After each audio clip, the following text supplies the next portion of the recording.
Okay, I'm Kate for Gilmore. I'm the Community Independent candidate. One of the questions that I get most frequently are questions around how preferential voting works. So where are your preferences going to go when you vote? Number one, Kate for Gilmore, and then number the 6 boxes after that. So I'm going to give you a bit of a tutorial. Here's how it works. First of all, for those people, we're going to have 5 candidates here. So let's say the ones in the middle are going to be Liberal, Andrew Constance, Fiona Phillips, Labor, and then Kate Desano for Gilmore. There's the Greens over here, and let's call this the trumpety trumpets over here on the last one.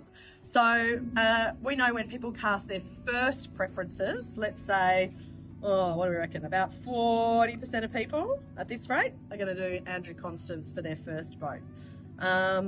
In the 20s for Fiona, about 20 if we're lucky at this stage for Kate for Gilmore, about 10 for the Greens over here, Debbie Killian, and trumpety trumpets, a little bit of a dribble over here.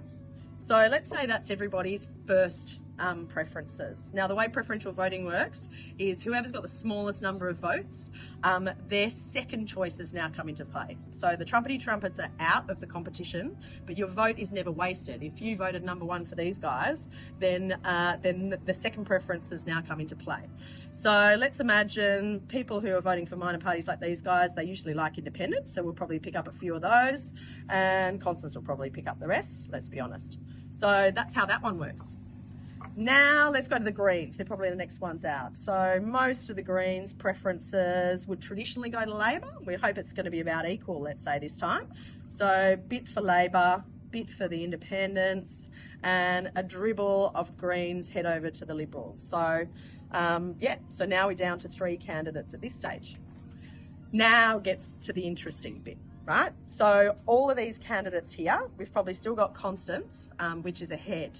And we've got, Fiona and Kate neck and neck. So let's be the optimists, because we are. And so at this point, let's say we're just ahead of Labor at this point. Say we're on about 24 or 25. And so then Labor's primary votes get distributed. And based on what we understand about Labor voters, they're pretty unlikely to put Andrew Constance before Kate Desano. And so let's say most of those come over to Kate Desano, Community Independent, and a dribble of those over to Andrew. And look at that.